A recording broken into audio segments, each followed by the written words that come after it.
और बड़ी खबर आ रही है इस वक्त उत्तर प्रदेश से। बसपा में एक बार फिर से कलह हो गई है। बीएसपी में फिर से बड़ा घमासान छिड़ गया है। मायावती की पार्टी में गृह कलह देखने को मिल गया है।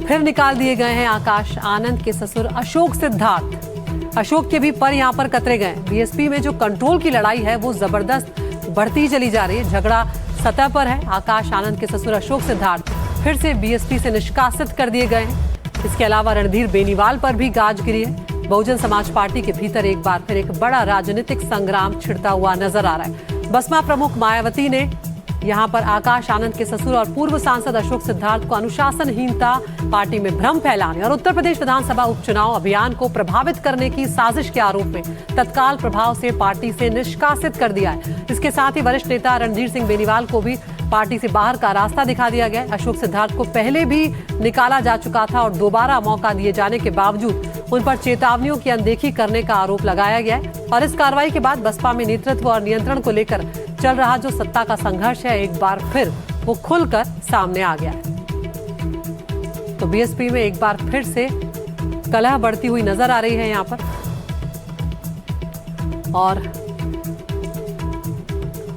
मायावती ने आकाश आनंद के ससुर और पूर्व सांसद अशोक सिद्धार्थ को अनुशासनहीनता और पार्टी में भ्रम फैलाने के लिए निष्कासित कर दिया। अजय दुबे हमारे सहयोगी हमारे साथ जुड़ गए। अजय, क्या कुछ डिटेल्स यहाँ पर मिल रहे हैं? और एक बार मौका दिया जा चुका था लेकिन फिर से अनुशासनहीनता का आरोप लगा है। चल क्या रहा है बीएसपी में?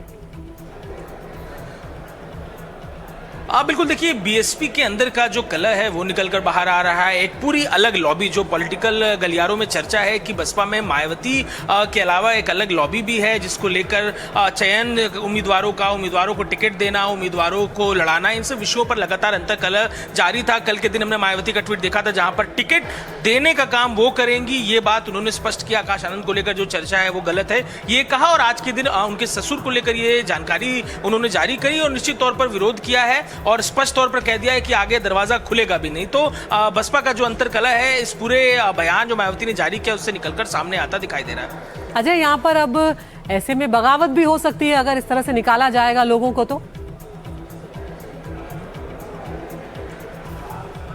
बिल्कुल, देखिए अगर देखा जाए बसपा में ताकतवर धड़ों की तो बहुत ही विधानसभा में केवल एक विधायक उमाशंकर सिंह जो कि अपने दम पर जीत कर आते हैं। तो कोई बहुत ताकतवर नेता बसपा में बचे नहीं हैं। कुछ गिने चुने नेता हैं और ये कोई पहली बार कार्रवाई नहीं मायावती ने इनके ऊपर करी है। इसके अलावा अपने भतीजे पर भी कार्रवाई की थी लेकिन कोई बगावत के सुर देखने को नहीं मिले। तो बसपा में कोई बहुत ताकतवर धड़ा बचा हो जो बगावत करे, विरोध करे, ऐसा देखने को नहीं मिलता। बसपा के डिसिप्लिन में भी ऐसा देखने को नहीं मिलता। तो कोई बड़ी बगावत की तस्वीर मिले ऐसी यहाँ पर दिखाई नहीं देती है। बिल्कुल अजय, जो बात आप कह रहे हैं कि कोई बहुत ताकतवर धड़ा इसमें है नहीं, लेकिन 2027 के चुनाव की जहां हम एक तरफ देख रहे हैं, चाहे वो सत्ता पक्ष हो बीजेपी, चाहे वो विपक्ष हो समाजवादी पार्टी, जमकर तैयारियां कर रहे हैं, रणनीतियां बनाई जा रही है और यहाँ पर मायावती की पार्टी अंदरूनी कलह से ही नहीं उबर पा रही है। ऐसे में तैयारियां कैसे होंगी चुनाव की?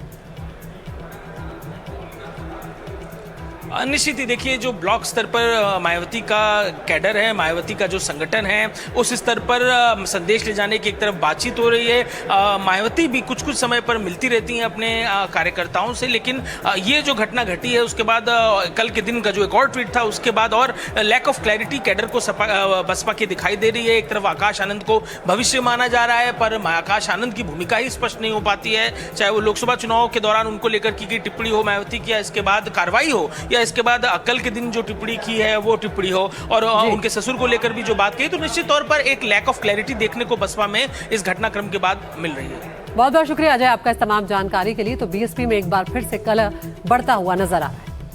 आगे अब बढ़ रहे हैं, ग्लासगो की बात करेंगे जहां से लौट रहा है भारतीय डेलीगेशन। अब भारत लौटने पर मीराबाई चानू